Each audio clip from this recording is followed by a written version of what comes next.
أعوذ بالله من الشيطان الرجيم. بسم الله الرحمن الرحيم.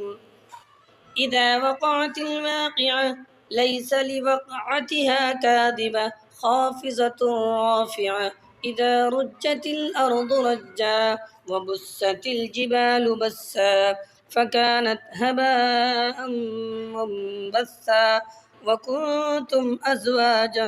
ثلاثة فأصحاب الميمنة ما أصحاب الميمنة وأصحاب المشأمة ما أصحاب المشأمة والسابقون السابقون أولئك المقربون في جنات النعيم ثلة من الأولين وقليل من الآخرين على سرر موضونة متكئين عليها متقابلين يطوف عليهم بلدان مخلدون بأكواب وأباريق وكأس من معين لا يصدعون عنها ولا ينزفون وفاكهة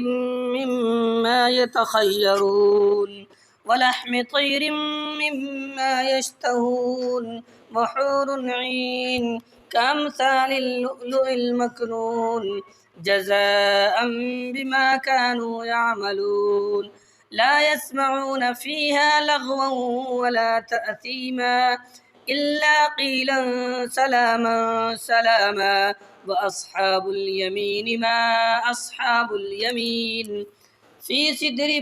مخزود وطلح منزود وظل ممدود وماء مسكوب وفاكهة كثيرة لا مقطوعة ولا ممنوعة وفرش مرفوعة إنا أنشأناهن إنشاء فجعلناهن أبكارا عربا أترابا لأصحاب اليمين ثلة من الأولين وثلة من الآخرين وأصحاب الشمال ما أصحاب الشمال في سموم وحميم وظل من يحموم لا بارد ولا كريم إنهم كانوا قبل ذلك مترفين وكانوا يصرون على الحنث العظيم وكانوا يقولون أئذا متنا وكنا ترابا وعظاما أئنا لمبعوثون أوآباؤنا الأولون قل إن الأولين والآخرين لمجموعون إلى ميقات يوم معلوم ثم إنكم أيها الضالون المكذبون لآكلون من شجر من زقوم فمالئون منها البطون فشاربون عليه من الحميم فشاربون شرب الهيم هذا نزلهم يوم الدين نحن خلقناكم فلولا تصدقون أفرأيتم ما تمنون أأنتم تخلقونه أم نحن الخالقون نحن قدرنا بينكم الموت وما نحن بمسبوقين على أن نبدل أمثالكم وننشئكم فيما لا تعلمون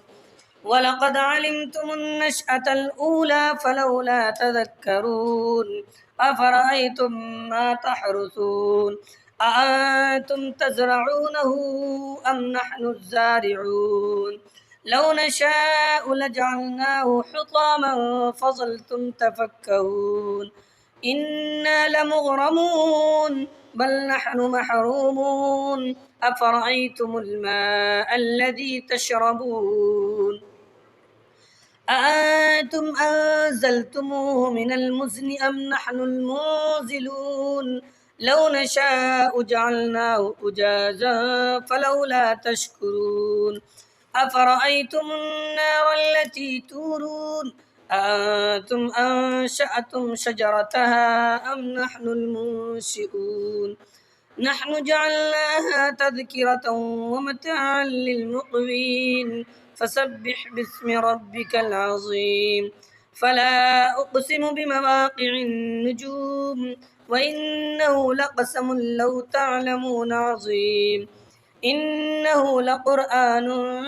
كريم في كتاب مكنون لا يمسه إلا المطهرون تنزيل من رب العالمين أفبهذا الحديث أنتم مدهنون وتجعلون رزقكم أنكم تكذبون فلولا إذا بلغت الحلقوم وأنتم حينئذ تنظرون ونحن أقرب إليه منكم ولكن لا تبصرون فلولا إن كنتم غير مدينين ترجعونها إن كنتم صادقين فأما إن كان من المقربين فروح وريحان وجنة نعيم وأما إن كان من أصحاب اليمين فسلام لك من أصحاب اليمين وأما إن كان من المكذبين الضالين فنزل من حميم وتصلية جحيم إن هذا لهو حق اليقين فسبح باسم ربك العظيم صدق الله العظيم.